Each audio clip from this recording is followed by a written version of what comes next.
This is a Kirblog about fucking Avengers 2. Ultron. I'm sick, as you can probably tell from my quietness and lack of enthusiasm generally. I'm doing this very last second on Monday night before the usual Kirblog day. I recorded a different one earlier with a special guest, but unfortunately it's longer than 22 minutes and I can't export it on my own, and I don't have somebody to help me, like Xander using his fucking Windows Movie Maker. Someday I'll get some kind of basic goddamn video editing program so I'm not limited by technical shit that should not be preventing me from doing what I want.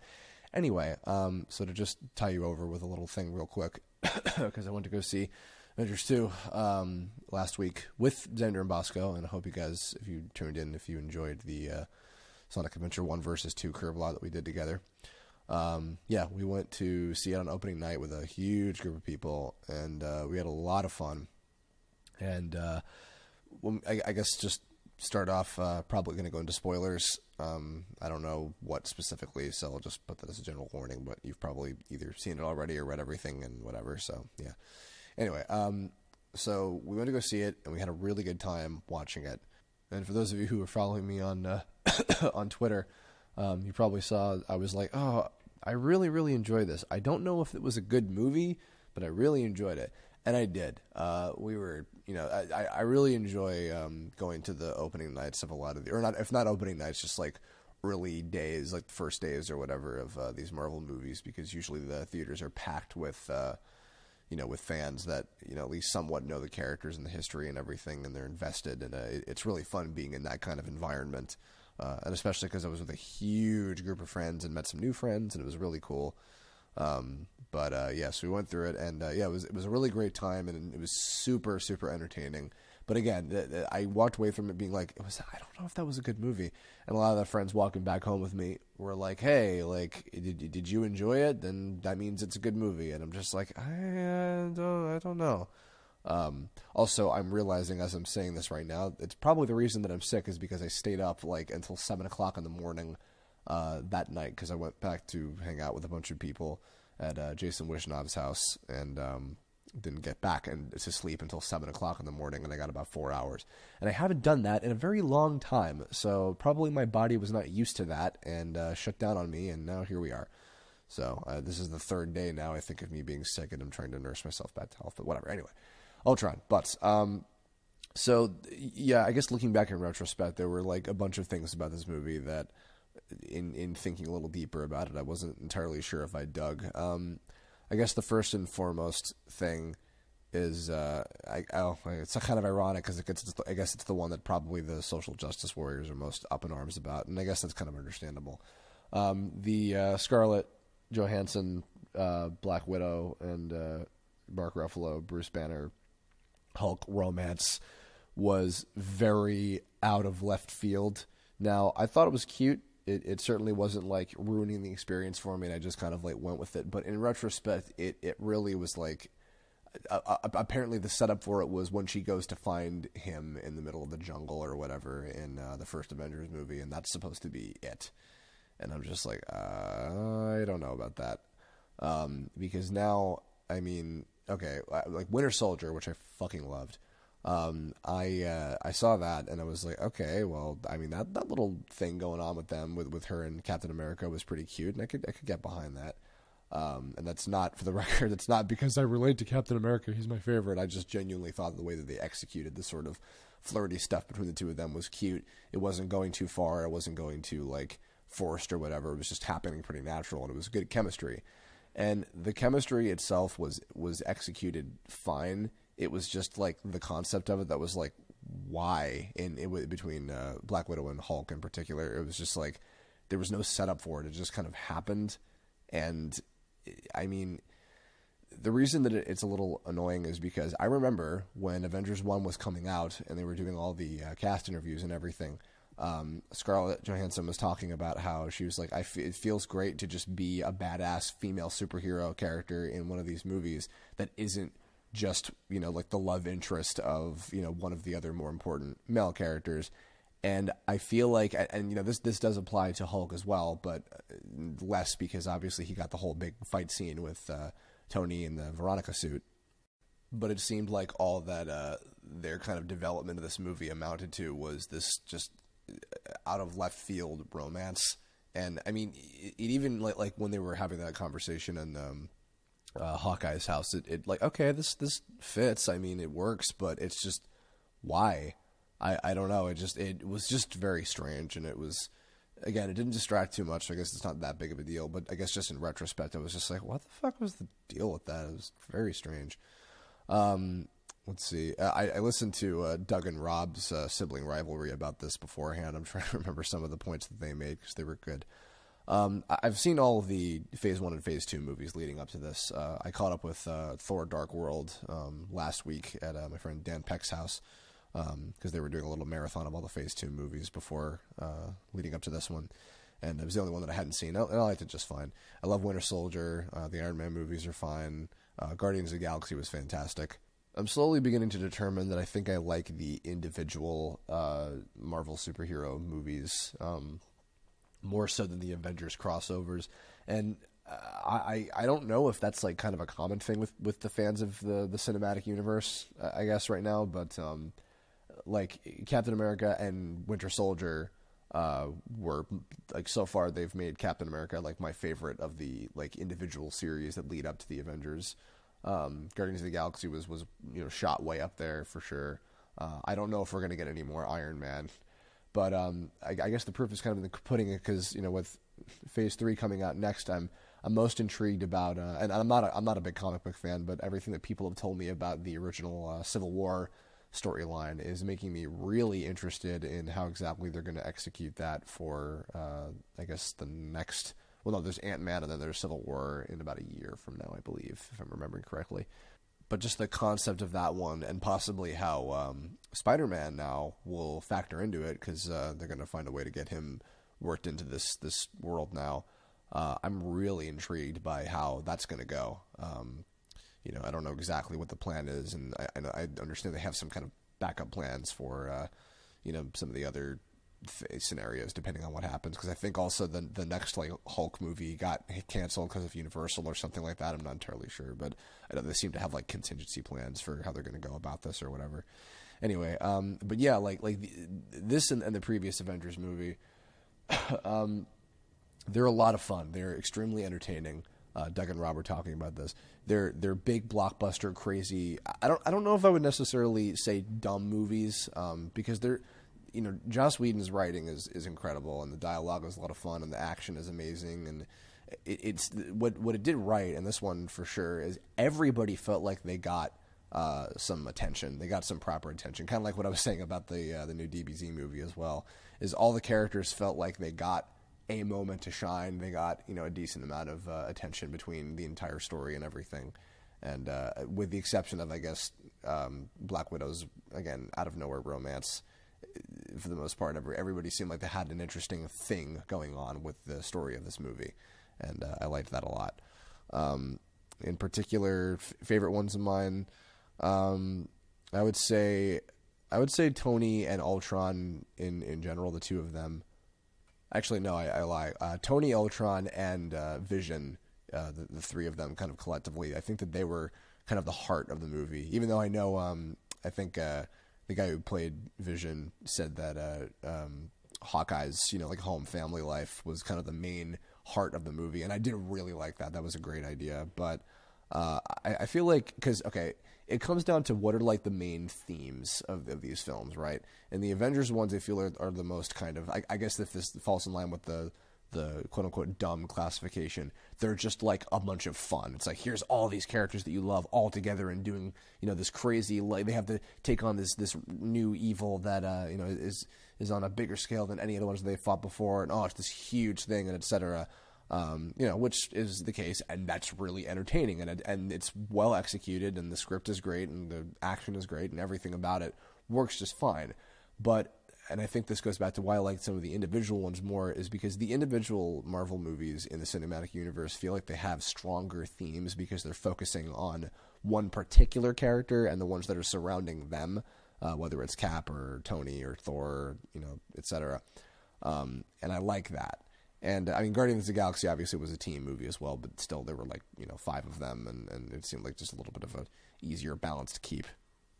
The closest equivalent I feel for this movie, in terms of that overarching bigger theme, is the whole complex of Tony trying to make this artificial intelligence that will be for the betterment of mankind, and so that the Avengers will not be necessary, and that Earth will just be safe from whatever threats are out there. Now that they know that there's these bigger things that they might not necessarily be able to handle as regular human beings, regardless of what their special abilities are and everything.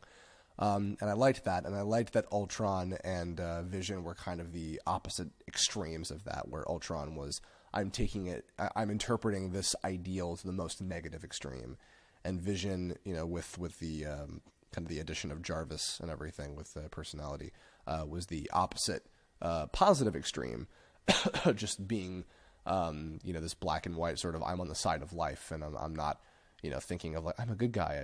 I just don't want people to die. In that sort of sense, and becoming the guardian of that particular Infinity Stone in the process. I felt like that theme wasn't maybe as prevalent as like it could have been. The stuff with Hawkeye's family, I think, was the best part that sort of accentuated it, and also obviously that's acting as a little bit of a precursor to the Civil War argument between Cap and Iron Man. Which made me actually surprised at how they ended the whole kind of conversation between the two of them in particular. I mean,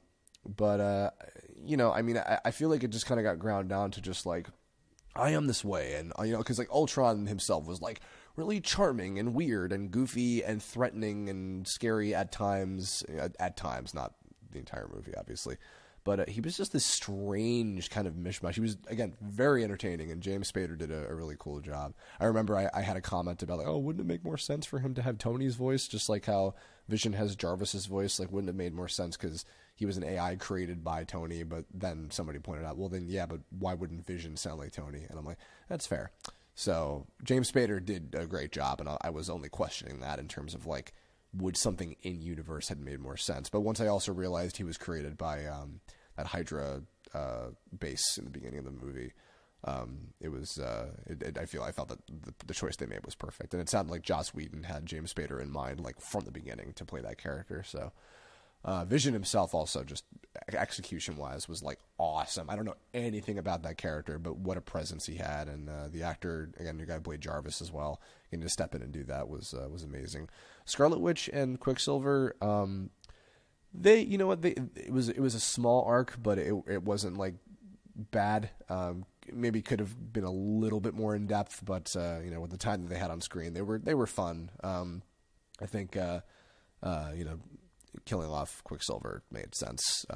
I wasn't expecting it, but it did make sense. And what they do with Wanda from here on out should certainly be interesting. And because I'm just so used to those characters in the X-Men setting, and I don't really know them in the light of the Avengers kind of world, so I'm curious to see in what direction they go with them. And similarly, even though I'm kind of more interested in more of the individual Phase 3 movies now, Avengers 3, because it's going to be 2 parts, and it's going to be focusing on this Infinity War, which, they've been planting the seeds of, I think, technically since the first one, I believe, since Phase 1, I should say.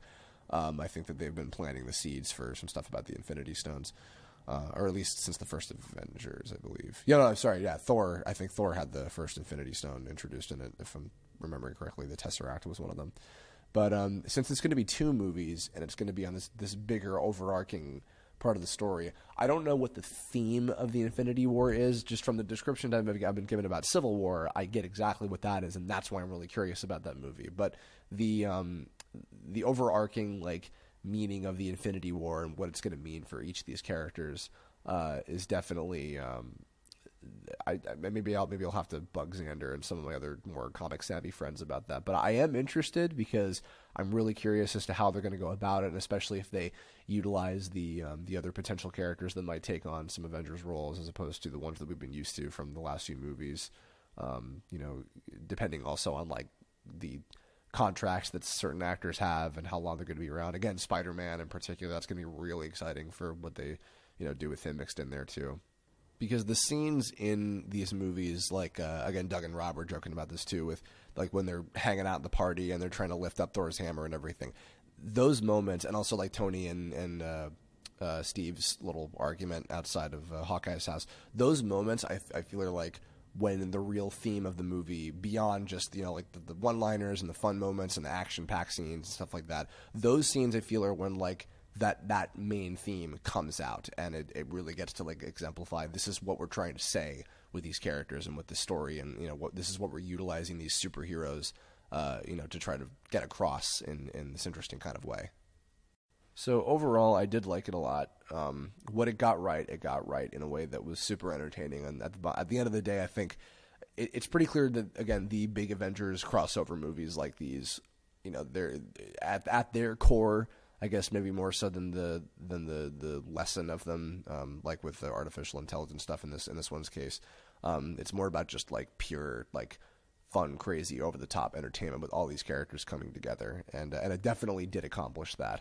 I guess maybe this is telling me to temper my expectations a little bit for Avengers 3, Part 1 and Part 2. But again, because it's split into two parts, and because it's this, even bigger overarching plot that we've, been kind of sowing the seeds of throughout the other movies, in general, with it, I don't know what to expect next entirely, because again, I don't have a whole lot of information about what the Infinity War is about, other than just Thanos is the bad guy of it, more or less.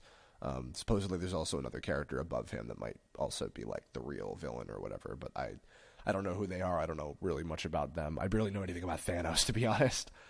But I am very excited for more, and I do like all these characters. There's, even with, the flaws of them are what are making me like each of them, and even though some of the flaws that they work in come across as, like, not so great, it certainly doesn't. There's never been, even, like, the not as good Avengers movies, like Iron Man 2 or Thor 2 or whatever, like, I feel like it reminds me of, like, Pixar, where it's like, even, like, the quote-unquote bad Pixar movies, they're still pretty good. Like, I don't hate Cars, and I don't hate Iron Man 2, I don't hate Thor or Thor 2.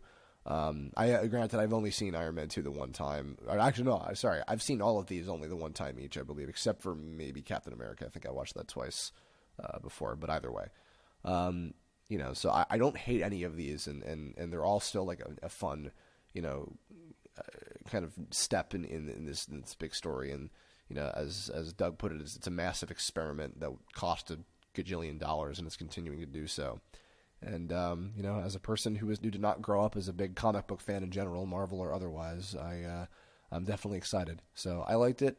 I guess that's kind of going to wrap us up. Sorry, this is a little all over the place, but hopefully you can forgive me, considering I'm barely alive currently. In the comments below, what did you think of Ultron, the movie, and Ultron, the character, and the other new characters that were introduced? What would you have liked the movie to have done differently, or what do you think that maybe could they learn from, and then focus on in the next one, whether it's the next Avengers movie or the next individual superhero movie in the Marvel line? Who is your favorite of the individuals, and do you think that they got a fair amount of screen time in this one? Let me know in the comments below. If you have ideas for future Kirblog topics, leave a comment about that too, or you can hit me up on Twitter, Tumblr, Facebook, whatever you feel like. But also this weekend, hopefully, if I can just get it cut together properly, this weekend will be a Kirblog with Matt Wilson, a fellow animator from the Frederator Network, like myself, who's fantastic. I've been following his work for 10 years now, believe it or not. And we tackle two questions that I've been sitting on that both kind of go hand in hand, and I think it's a really interesting subject regarding animation that I think you guys will enjoy. So look forward to that one this weekend, and then afterward I'll jump back into the normal submitted topics again. So thank you all for listening. Thank you all for watching. Thank you all for being... Bye. I got no strings to hold me down. I got no strings on me.